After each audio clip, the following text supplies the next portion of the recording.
International social media Patel Prahlad भाई subscribe करो, शेर करो, लाइक करो, कमेंट करो। કરીએ જે 2 દિવસ પહેલા લેવાયો અને પછી એના આધારે કહેવાયું કે અર્થતંત્ર હવે બહુ સરસ થઈ જવાનું છે। અર્થતંત્ર એટલે સરસ થવાનું છે કેમ કે સરકાર કર્મચારીઓને બહુ બધા રૂપિયા આપવાની છે અને પછી કર્મચારીઓ એ રૂપિયા માર્કેટમાં વાપરવાના છે અને બજારમાં ફરતા એ રૂપિયાથી આપણું અર્થતંત્ર છે ફૂલ ગુલાબી તરફ પાછું વળી જશે। એ વાસ્તવિકતાને ઇગ્નોર કરવાની છે આપણે કે ડોલરની સામે રૂપિયો 86 રૂપિયાને 61 પૈસા પર પહોંચી ગયો છે। 86 રૂપિયાને 61 પૈસા પર રૂપિયો પહોંચી ગયો છે। મોંઘવારી અતિશય વધી રહી છે। આપણે ચારેય બાજુ અર્થતંત્રની એવી પરિસ્થિતિમાં ફસાઈ રહ્યા છીએ કે આપણી પાસે એ જ જવાબ નથી કે આટલી મોંઘી જો સરકાર ખરીદી કરશે તો એ બધું આપણા પર મોંઘું પડવાનું છે। આરબીઆઈ એવું કહી રહી છે કે પૈસા વાપરો। પૈસા વાપરવા માટે સરકાર જે એક દિવસ પહેલા ના પાડતી હતી કે અમે ફરીથી પગાર ભથ્થું વધારવામાં કે વેતન વધારવામાં, 8મું પગાર પંચ આપવામાં અમારી માન્યતા નથી અથવા ઈચ્છા નથી અમારી। એક દિવસ પછી અચાનક એમને કદાચ સપનું આવે છે કે ભાઈ દિલ્હીમાં ચૂંટણી છે, દિલ્હીમાં સરકારી કર્મચારીઓ છે, કશુંક તો એવું કરવું પડશે કે જેથી આખા દેશના કર્મચારીઓ સરકાર પર ખુશ થઈ જાય। એટલે સરકાર 8મા પગાર પંચની જાહેરાત કરે છે 2026 કેમ છે કશું જ નથી અને સરકાર એ આધાર પર કહી રહી છે, એજન્સીઝ એ આધાર પર કહી રહી છે કે કર્મચારીઓને નવા પૈસા મળશે અને એ નવા પૈસા મળ્યા પછી એ લોકો એ પૈસા વાપરશે અને એટલે જ પૈસો બજારમાં ફરતો રહેશે અને અર્થતંત્રમાં તેજી આવી જશે। સરકારી કર્મચારીઓની સંખ્યા કેટલી અને એ સંખ્યા સામે એમને ચૂકવાતો પગાર કેટલો, સરકાર ખર્ચો કરી રહી છે। સરકાર 8મું પગાર પંચ આપી રહી છે, જે લોકોને પગાર એમનો વધવાનો છે લોકો ખૂબ ખુશ થશે અને થવા પણ જોઈએ, એમને ખૂબ અભિનંદન। કામ કરે માણસને એને મહેનતના પૈસા મળે તો એને ખુશ થવું જોઈએ। પણ આપણી પાસે શું એ સમજણ છે કે કેટલી અસમાનતા ઊભી થઈ રહી છે પગારોમાં? એ જ સરકારી સિસ્ટમમાં જ્યાં મોટા ભાગના કર્મચારીઓ કોન્ટ્રાક્ટ પર કામ કરે છે એવા અનેક કિસ્સા છે। 24,000 પગાર કરવાનો, 12,000 પાછા લઈ લેવાના। 12,000 પગારમાં મજૂરની જેમ એટલું ખતરનાક એની પાસે શારીરિક અને માનસિક શ્રમ કરાવવાનો અને એને મિનિમમ વેજ નહીં ચૂકવવાનો। એક જે મૂળભૂત વેતન એને મળવું જોઈએ એ નથી આપી રહી સરકાર। 24,000 આપીને એજન્સીસ 12,000 પાછા લઈ રહી છે અને બીજી બાજુ એ જ ઓફિસમાં એ જ પ્રકારનું અને કદાચ એનાથી પણ ઓછું કામ કરતા માણસનો પગાર સરકાર વધારી રહી છે। વોટ જોઈએ છે, સંગઠિત એક શક્તિ છે જેનો પગાર વધ્યો અને જે લોકો દિલ પર હાથ મૂકીને એવું કહે છે કે અમે અમારા કામનો પગાર લઈ રહ્યા છીએ, એમને ખૂબ અભિનંદન। ઘણા બધા એવા અધિકારીઓ છે કે જે દિવસ રાત કામ કરે છે, ખૂબ મહેનત, પ્રતિબદ્ધતા અને નિષ્ઠાથી કામ કરે છે। સરકારી કચેરીમાં બેસીને કામ કરતા હોય એટલે એસી ઓફિસમાં બેસીને માણસ કામ ન કરતું હોય એવું ન હોય, પરસેવો પાડો તો જ એને કામ કહેવાય એવું પણ ન હોય। એટલે એમનો પગાર જે હવે 4 લાખ થવાનો છે કે 3 લાખ થવાનો છે એ બહુ જરૂરી છે, એમને મળવો જોઈએ એટલો પગાર। પણ એવા અનેક અધિકારીઓ છે જેના માટે વધેલો પગાર ભેગો કરીએ ને તો પણ એના નખની ટોચ નથી થતી, કેમ કે તો બીજી રીતે પણ એટલા બધા રૂપિયા કમાઈ રહ્યા છે। એકવાર એક ખૂબ વરિષ્ઠ નેતાને એ પ્રશ્ન પૂછ્યો હતો કે કરપ્શન સામે તમે આ બધા આટલા બધા છે એની સામે કાર્યવાહી ક્યારે કરશો? એમણે હસતા હસતા જવાબ આપ્યો હતો। એ હસવામાં એમની પીડા છલકાતી હતી। એમનો જવાબ એ હતો કે જો બધાની સામે કાર્યવાહી કરશું તો સરકાર કોણ ચલાવશે? એ એમનું ફ્રસ્ટ્રેશન બતાવે છે કે સરકારમાં જે વ્યક્તિઓને આટલો બધો પગાર મળી રહ્યો છે શું એ લોકો એ પગારને જસ્ટિફાઈ કરે છે? 8 થી 5 નોકરી કરે એની સામે સવાલ નથી, કોર્પોરેટમાં 70 કલાક કામ કરવું કે 90 કલાક કામ કરવું ને કેટલું કામ કરવાથી કેટલો પગાર મળશે એની ચર્ચાઓ થઈ રહી છે।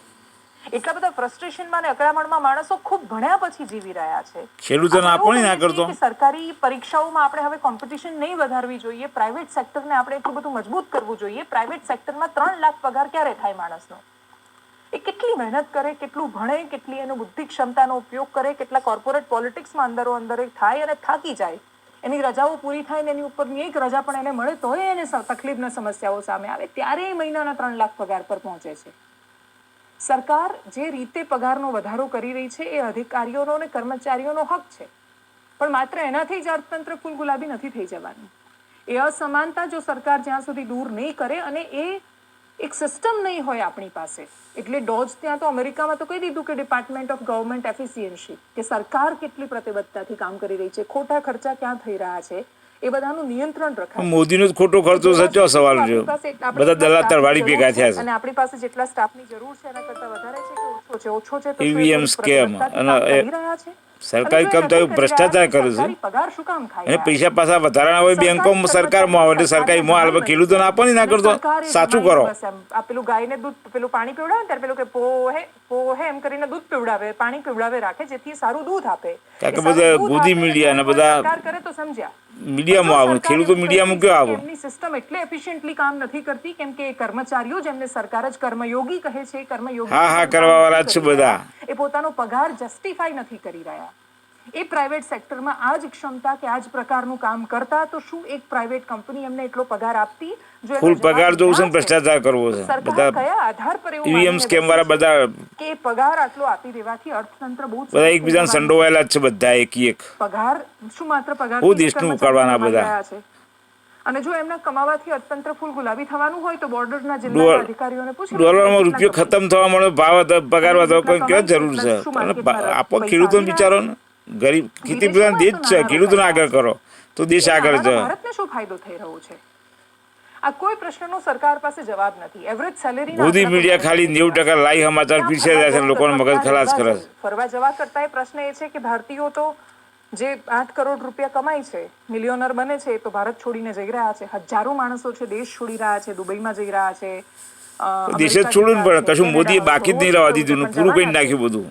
યુનિવર્સિટીનો કેનેડાનો ડેટા આવ્યો છે પરમ દિવસે કે જેમાં 50,000 જેટલા 10 વર્ષથી દેશનો સાફ કરી નાખ્યો આમ તો કોઈ કહેવા વાળું જ નહીં બધા ભેગા હાજી કરવા દલા તરવાળી ભેગા થયા છે. યુનિવર્સિટીમાં આવ્યા જ નહીં એ ભણવા પગારો ફૂલ જોવું ભ્રષ્ટાચાર કરવો છે બીજી વાત જ નહીં ને કે જે આવ્યા કેનેડા યુનિવર્સિટીમાં એમણે એડમિશન લીધું અને પછી કોલેજમાં ગયા જ નહીં. સંભાવના એ છે કે કાં તો કેનેડામાં જે ગુમ થઈને આવા લોકો તો ભગવાન માફ નહીં કરે અને ક્યાં તો એ બોર્ડર પાર કરીને અમેરિકા જતા રહ્યા છે. તો જેટલી ખોટું કરીને જીવ જીવ્યો છે ને વાસ્તવિક છે.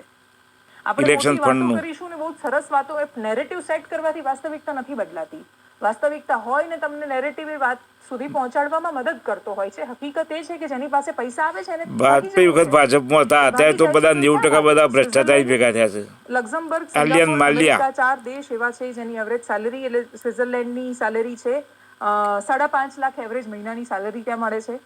લક્ઝમબર્ગ સિંગાપુરમાં પણ સરસ મળે છે. અમેરિકામાં પણ 4 લાખ જેટલી એવરેજ મહિનાની સેલેરી હોય છે ને એવરેજ જે કામ કરતા માણસો છે તો કામ છે અને એવરેજ છે બીજા દેશોમાં સેલેરી છે ભાસ્કરનો અને ઇન્ડિયામાં તો ભ્રષ્ટાચાર કરીને કોમ જ નહીં કરતા. 49,000 ભારતીયોની 49,000 સેલેરી હોય છે મહિનાની. અને એ પણ અમેરિકાના અંગાથી પગાર સરખાવશો જ નહીં તમારી ભૂલ છે. પગારથી લઈ સીઈઓ ના પગારથી લઈને અમેરિકામાં જે કોમ કરશે ને એ ઇન્ડિયામાં 10% કોમ નહીં કરતા કરપ્શન કરશે. અમેરિકામાં કરપ્શન નહીં એક જ પ્રકારનું કામ એ તમે એની મુલવણી ના કરો. સમાનતા સરકાર તમારે ગણવાનું કોઈ ડોલરનો રૂપિયા હરખાવાનો અધિકાર જ નહીં. તમે રૂપિયો જ ખતમ કરી નાખ્યો છે ડોલરની ચો થઈ સરખામણી કરો છો. કયો રાજા ભોજ કયો ગંગુ તેલી કયો ડેમોક્રેસી મતદાન કયો ઈવીએમ સ્કેમ મતદાન ડિફરન્સ છે. 24,000 આપીને 12,000 પાછું લઈ લેવામાં આવે છે. પ્રાઇવેટ સ્કૂલમાં જે માણસો નોકરી કરે છે પ્રાઇવેટ કોલેજમાં જે લોકો નોકરી કરે છે સ્કૂલોમાં ડોનેશન ને બધું ભ્રષ્ટાચાર છે. 30,000 હોસ્પિટલમાં છે બધા ભાજપ વાળા 90% બધા ઘૂસી જાય છે. 10,000 માં કામ કરાવે છે. પેલો માણસ પણ 10,000 વગર બંદૂકે લૂંટવાનો ધંધો ચાલે છે બધો. એમાં ગુજરાતમાં વધારે સ્કેમ તો એની સાથે એમ કે ગુજરાત મોડલ હનું મોડલ છે ને કે શું કામ સરકારી નોકરી જ જોઈએ છે સરકારી નોકરી સિવાય બીજો કોઈ વિશ્વગુરુનો બણગો ફેંકવા છે વાતો જ નહીં બધા જૂઠા ભેગા થયા છે. આવડતું જ નથી. હવે એમને કો પટાવાળા આ લોકો કોઈ કહેવા વાળું જ નહીં પૂછો વાત રે બધા એક દલા તરવારી છે હાજીયા કરવા વાળા એપ્લાય કરશે પણ હા એ સરકારી પ્યુન હશે મગજ બગાના બધા ભેગા થયા છે. કેમ કે એનો એ પગાર 8મા પગાર પંચમાં 40,000 પહોંચી જવાનો છે. એ સરકારી કર્મચારી બનવા કે સરકારી ગોદી મીડિયા 80% સમાચાર ખોટા પીરસે લોકોને મગજ ખતમ કરીને દેશનું પાછળ પાડો. એ કરે છે તો ત્યાં મજબૂરીમાં નોકરી કરી રહ્યા છે 20,000. અને મોદીનો કેટલો ખર્ચો છે એડવર્ટાઇઝ પાછળ એનો પોતાનો ખર્ચો કેટલો છે. લાલબાબુ શાસ્ત્રી કયો હતા બિલકુલ ખર્ચો જ નતા કરતા ના આ તો બધો જોયું જ ના હોય ને. કોલેજે શીખવાડીને એનામાં નથી તો જવાબ ના રેલીઓ મેરાવડામાં ભ્રષ્ટાચાર છે વાત જ નહીં જૂઠું બોલે છે ધંધો જ નહીં. ભગવાને માફ નહીં કરાવવા લોકોને તો બહાર નીકળ્યા ના દેશનું તો ભગવાન બચાવે બીજું કોઈ જગ્યા જ નહીં આવે કે એમની પાસે એ કૌશલ જ નથી જે માર્કેટની જરૂરિયાત છે. એટલે આજે હું 50 માણસના ઇન્ટરવ્યુ કરીશ મગજ હોય તો કૌશલ હોય ને મળશે કે કેમ ખબર નથી.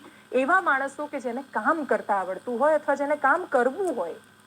આ બંનેમાંથી એક પણ નથી. કામ કરવું પડશે આંખ બંધ કરીને નીતિમત્તા પરિસ્થિતિ નહીં, સાફ ભ્રષ્ટાચાર કરવી છે. જોઈએ. એવી પરિસ્થિતિનો ડોલરમાં તો બહુ જ અહીંયા બધો છે. પગારોની ગણતરી કરશો જ નહીં, કારણ કે અહીંયા તો ભ્રષ્ટાચાર નહીં, લોકો કામ કરે છે. અને તમારે તો કોમ કરતા નહીં, ભ્રષ્ટાચાર કરે છે. તમે ડોલરના અંગાથી સરખામણી કરશો જ નહીં. તમારો રૂપિયો ખતમ થઈ ગયો એમાં પહેલાં જુઓ. કરવાની જગ્યાએ ઊંડા કુવામાં પી ગયું છે તે બધા ભેગા થઈને બધા જે હાઉસમાં બધા ઉપરથી જુઓ.